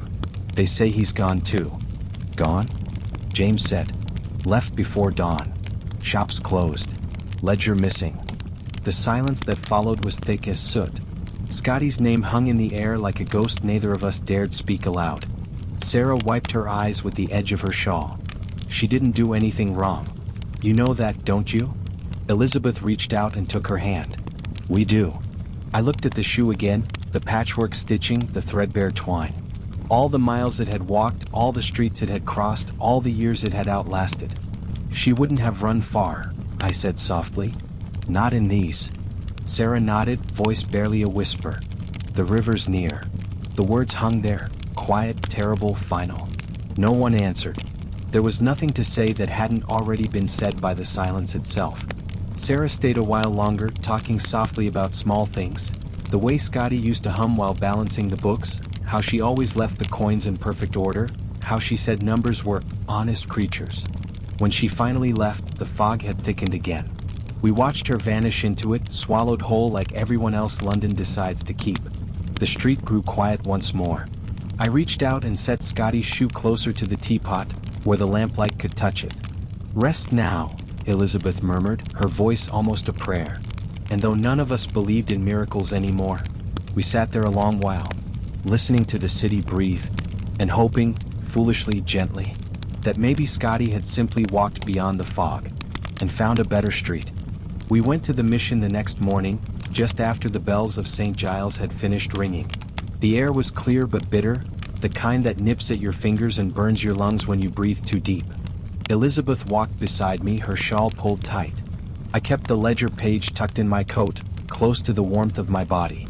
Drury Lane was quieter than usual. The fog had lifted, but a thin layer of frost covered the cobbles, turning them white as bone. The mission's door stood open, just as before, the faint smell of broth and soap drifting into the street.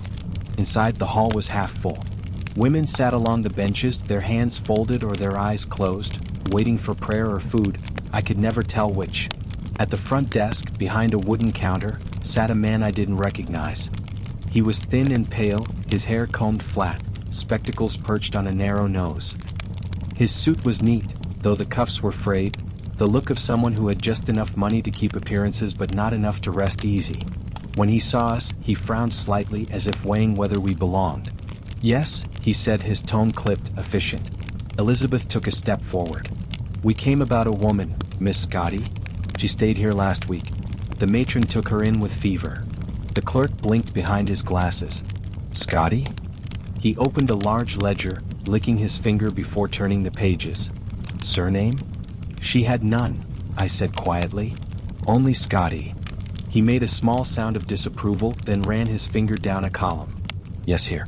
Scott, female, late 40s. Fever, admitted March 5th. Dismissed March 8th. Dismissed. Elizabeth repeated. The clerk nodded. Recovered sufficiently to depart. No address given. She never went home, Elizabeth said.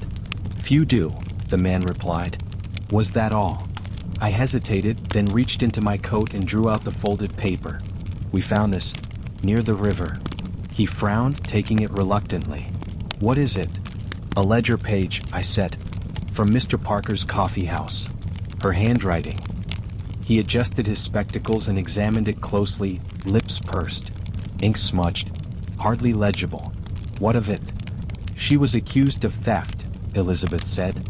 But this proves the account was short because Parker took the money himself. The clerk looked up, expression unreadable. You're suggesting a businessman, a Christian gentleman, stole from his employee?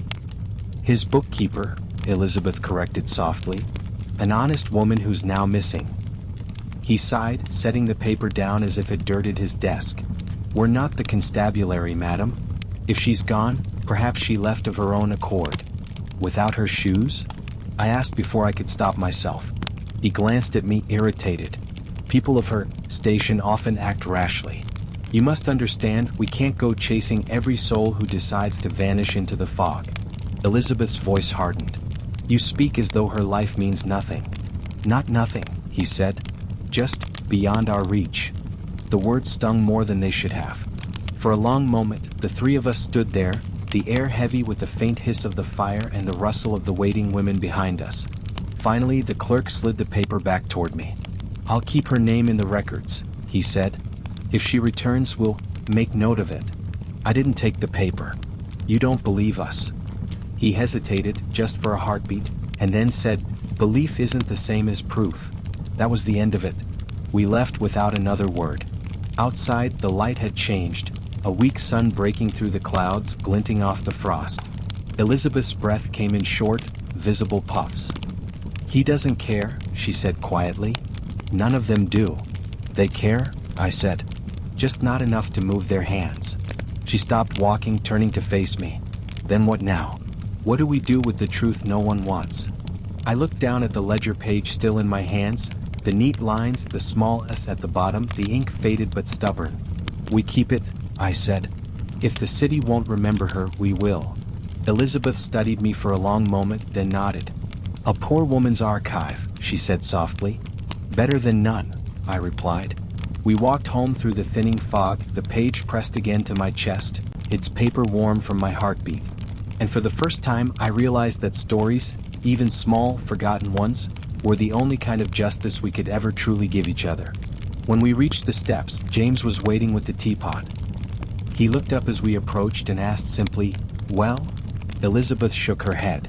"The clerk kept his ledgers. We'll keep ours." He nodded slowly, poured 3 cups of weak tea and passed one to each of us. We drank in silence, the steam rising like ghosts between us.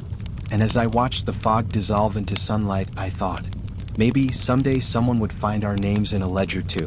Not as debts, but as proof that we'd once been here, and that we'd tried to make the numbers balance. It was near dusk when he came back. The fog had begun to creep in again, rolling through the streets like an old memory, soft and soundless. We were sitting as we always did, Elizabeth with her hands folded around the teapot, James mending his coat by the faint light of the lamp, and William staring out into the street as if he could see beyond the mist. I heard the boots first. Firm, steady, the kind that don't hurry and don't hide. Then the voice. "Evening." We looked up. The constable stood at the foot of the steps, the same one who'd watched us before weeks ago. Younger than most, though his eyes were already tired in the way London makes them. "Evening," Elizabeth said carefully. He nodded toward us. "Quiet night." "Mostly," she said. He stepped closer, his brass buttons glinting faintly. "You lot were the ones asking after that woman, weren't you? The one they called Scotty." My heart tightened. "We were." He studied us for a moment. "Word's gone round. Her employer's missing too, Mr. Parker." Elizabeth's hand stilled on the teapot. "We heard." He gave a short, dry laugh. "You hear everything before we do, don't you? London's full of mouths, but few that speak straight." "What are they saying?" I asked. The constable glanced up and down the street, then lowered his voice. "Some say Parker ran off. Others say he didn't get the chance. What do you say?" He looked at me long enough that I almost regretted asking. Then he said quietly, "I say there's blood on the back step of his shop, and the Thames don't keep secrets long." The air around us seemed to grow colder. Elizabeth spoke first. "If you've come to accuse her..." He cut her off. "Didn't say that." "Then why are you here?" He shifted his weight, the leather of his gloves creaking. "Because her name's come up too many times in the last 2 days. People talk. And when the wrong sort of people talk, my superiors start to listen." "We've told no lies," Elizabeth said firmly. "I'm not saying you have," he replied. "But truth's a luxury and poor folk can't afford it long." He reached into his coat, pulling out a folded sheet of paper. "Recognize this?" It was another ledger page, torn, smudged, but from the same book as Scotty's. Across the bottom was Parker's signature, or what was left of it, scrawled in thick ink. The top half was stained dark, not with water this time. William swallowed hard. Where'd you get that? Down by the wharf, the constable said. Fishermen found it caught in the mooring ropes. Said it looked important. He crouched a little, eyes level with ours. You still have that other page, don't you? I hesitated, hand instinctively pressing against my coat pocket. He noticed. Don't worry, he said. I'm not here to take it. Not yet. Then what are you here for? I asked. He studied me for a moment, searching maybe for something he couldn't name. Finally he said, to ask if she ever said anything. About Parker. About money. About leaving. Elizabeth shook her head. Only that she worked honest and earned fair. He nodded slowly. That's what I thought. Then, to my surprise, he took off his glove and extended his hand. If you hear anything, he said quietly, send word to the post at Covent Garden. Ask for Constable Reeves. Don't trust anyone else with it. I didn't take his hand right away. The last time we'd spoken, his voice had carried nothing but contempt. But this time, there was something different in it. I shook his hand. His grip was cold but steady. He straightened, pulling his gloves back on. You didn't hear this from me, he said. But the higher-ups don't care about your Scotty or Parker. They only care about the books. Missing funds, missing men, they'll call it theft, close it, and move on. He stepped back into the fog. But I don't like loose ends. And this one feels wrong. He turned to leave, then paused. She used to walk past the bridge by St. Clement's, didn't she? Elizabeth nodded slowly. Every morning. He sighed. Then that's where I'll start looking. And with that, he disappeared into the mist, his lantern swinging low, the light shrinking until it was just another ghost in the fog. For a long while, none of us spoke. The city seemed to hold its breath. Finally, Elizabeth whispered, Do you think he'll find her? I stared into the place where the light had vanished. I don't know, I said. But at least he's looking. The teapot steamed between us, thin wisps curling like prayers too small for heaven but too stubborn to fade. And for the first time, I felt that somewhere, hidden beneath the gray weight of London, the truth had begun to stir. 2 days passed before we saw him again. In London, 2 days can feel like 2 winters. The air freezes, the news changes, and the world forgets what it promised. Those mornings were gray even by the city's measure. Fog pressed low along the river. The gas lamps still burned at noon, small orange moons in the smoke. I'd started to think Reeves had gone the way of every other man with good intentions, swallowed by the system or the silence. Then on the 3rd evening he came. We were huddled by the teapot when his lantern light appeared through the fog. First a faint halo, then a steady glow. He climbed the steps without ceremony, his coat damp, his boots streaked with mud from the riverbank. Evening, he said, voice low. Elizabeth stood. You found something. He nodded, setting the lantern down. Its light caught the moisture on his gloves, turning it to tiny sparks. By St. Clement's Bridge, he said. Near the piling. Something washed up at low tide. He reached into his pocket and drew out a small leather notebook, swollen from water, edges stiff with salt. My heart stopped. Scotty's ledger. The same faint tooling along the spine, the same brass clasp, bent now but still recognizable. She kept it with her, I whispered. Reeves opened it carefully. Many of the pages were ruined, ink bled, numbers turned to ghosts, but a few lines remained. He held the book toward the lamplight. March 8th. Ledger balanced. Parker withdrew again, claims emergency fund. No receipt. We'll speak tomorrow. Mustn't let fear rule me. Below the words in her precise hand was one last entry, shorter, shakier. If I go, let the truth stay. Reeves closed the book gently, as if afraid to break the silence around it. She wrote that the night she disappeared, he said. The ink's barely dry on the page I found. Elizabeth's voice trembled. Then it's true. Parker took the money. Reeves nodded slowly. Enough to ruin his accounts and her reputation. Likely he meant to flee, and when she confronted him, he stopped, looking down. Well, you can guess the rest. The river murmured beyond the fog, the sound slow and endless. Will you tell them? I asked. I'll file it, he said. The record at least will stand. The higher-ups won't care, but the truth will be written somewhere official, not just in memory. He hesitated then, as if weighing something unspoken. She didn't jump, he said finally. That much I believe. The marks on the bank, she fought. And she left that book where it could be found.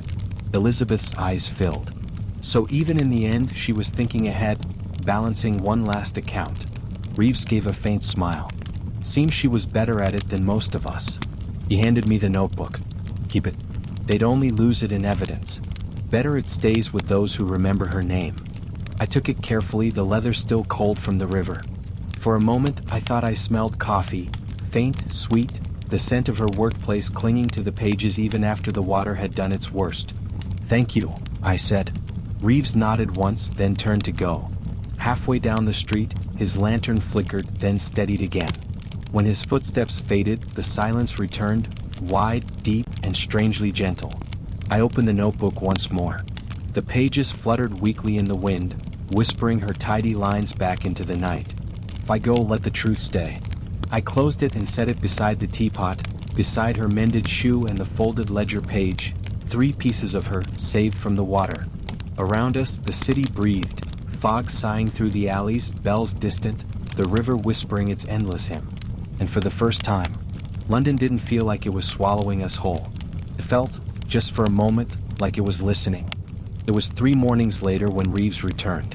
The fog had lifted that day, leaving behind a pale, brittle light. The streets glistened from the night's drizzle, and even the air felt thinner, as if the city had exhaled something heavy. We were sitting as usual, tea cooling in its cracked pot, the ledger and the shoe resting side by side, when we heard his boots again. Slow this time. Measured. He didn't speak right away. Just took off his hat and stood there for a moment, as though unsure whether to climb the steps. Then he said softly, "They found her." No one moved. The sound of it, "found her," was both mercy and knife. Elizabeth rose first. "Where?" "Downriver," Reeves said. "Near Blackfriars. Caught among the pilings. Current carried her farther than most." Mary pressed a hand to her mouth. James bowed his head. Reeves came closer, setting his hat on his knee. "She was still wearing the other shoe," he said quietly. "Matched the one you kept." I looked at the shoe beside the teapot. It seemed smaller now, as if it had been waiting for that news all along. "They'll put her in the parish ground," Reeves went on. "No name stone, just a number. It's all the city allows." Elizabeth's eyes glistened. "Then we'll give her more than that." He nodded, and something in his face softened, the hardness of duty easing into simple grief. "If you like," he said, "I can take you there before they lower her." We followed him that afternoon. The parish ground sat behind a crumbling wall, a patch of earth more mud than grass. The graves were close together, wooden markers leaning, some names half washed away by rain. The air smelled faintly of clay and smoke, of flowers that had forgotten how to bloom. They'd laid her by the far corner, wrapped in plain linen. No crowd, no priest, just a gravedigger humming under his breath, trying to keep the chill from his bones. Reeves stood with us, hat in hand. "I made sure they wrote her name in the book," he said quietly. "Not just a mark, her full name. Mary Scott, if that's truly hers." Elizabeth whispered, "It's enough." We stepped forward, each in turn. Mary placed a small white flower, one she'd plucked from a window box along the way. William set the folded ledger page on top of the shroud, his hands shaking slightly. I placed the mended shoe beside it, its twine still firm, the patchwork neat. And Elizabeth, she poured the last of our tea into the earth. "For warmth," she said simply. She always hated the cold. The gravedigger paused his work, watching with quiet respect. No words were spoken, no prayers offered, only silence, deep and full, the kind that means something. When it was done, Reeves lingered. "Most of the city won't remember her," he said, "but I will. There aren't many who balance the books and the truth at once." He looked at me. "You still have her ledger?" I nodded. "Keep it safe," he said. "Stories have a way of finding their readers even if it takes years." We left as the light began to fade, the city turning gold and gray in equal measure. At the gate I turned back once more. The patch of fresh earth looked no different from the rest, but something in the air felt lighter, as though the river had finally returned what it borrowed. When we reached the steps that night, we didn't speak. We just sat together, the teapot between us, steam rising in thin ribbons that looked almost like her breath. The ledger rested in my lap. I opened it one last time. The ink had faded further, but her final line was still there. "If I go, let the truth stay." I whispered the words aloud, letting them drift into the fog that gathered once more around the city. And as the lamps flickered to life along the river, I thought, maybe that was what truth really was. A quiet burial, a name remembered, and a handful of souls who refused to forget. Winter came quietly that year. No great storm, no trumpet of wind, just a slow tightening of the air, a kind of stillness that made every sound echo twice. The river froze along its edges, thin and glassy, and the city moved slower, as if each step had to be thought through first. We kept to the steps, wrapped in our patched blankets, huddled close to the teapot that was more ritual than warmth now. The ledger, her ledger, stayed in my lap most nights. I'd started writing in it. At first, just small things. The weather, who came and went, how the fog smelled of coal one morning and of salt the next. Then longer notes, about Hannah's recovery at the mission, about William's steady work at the market, about Scotty's resting place by the parish wall. I didn't mean to turn it into a record, but somehow the pages seemed to ask for it. Her handwriting stopped halfway down a leaf. Mine began just beneath. Two hands separated by a river, now joined on paper. Elizabeth watched me one evening, the lamplight catching the silver in her hair. "You write like her," she said softly. Head bowed, quiet, as though the words might fly off if you breathed too loud. I smiled. She'd want someone to finish the sums. She'd want someone to remember, Elizabeth corrected. Outside, London went on being London, loud where we couldn't hear it, busy where we couldn't go. But here, on these few square feet of stone, time behaved differently. Days blurred into evenings, and evenings into something that wasn't quite night. Sometimes, when the fog was thick and the lamps dimmed, I'd read the ledger aloud, her entries and mine side by side. It calmed the others. Even James stopped grumbling when he heard her voice come back through mine. Balance carried forward, she'd written once. Debt settled, though the cost unseen. I never knew what she meant then. Now I think I do. Because as the weeks passed, our little corner changed. William saved enough to rent a cot near the market. Still visits every evening, bringing bread or bruised fruit. Mary found work washing linen for the baker's wife. Even Elizabeth, old as she is, began helping at the mission on mild days, folding donated clothes for those worse off than us. The steps aren't empty, but they're quieter now. Each absence feels like a victory, proof that survival, stubborn as it is, can sometimes make space for living. I write these things down line by line, careful not to smudge the ink in the cold. If the book ends, I tell myself I'll find another. But part of me knows this one will last just long enough. Tonight, as the city hums in the distance and frost patterns climb the stone beside me, I turn to a new page and write. December 12th.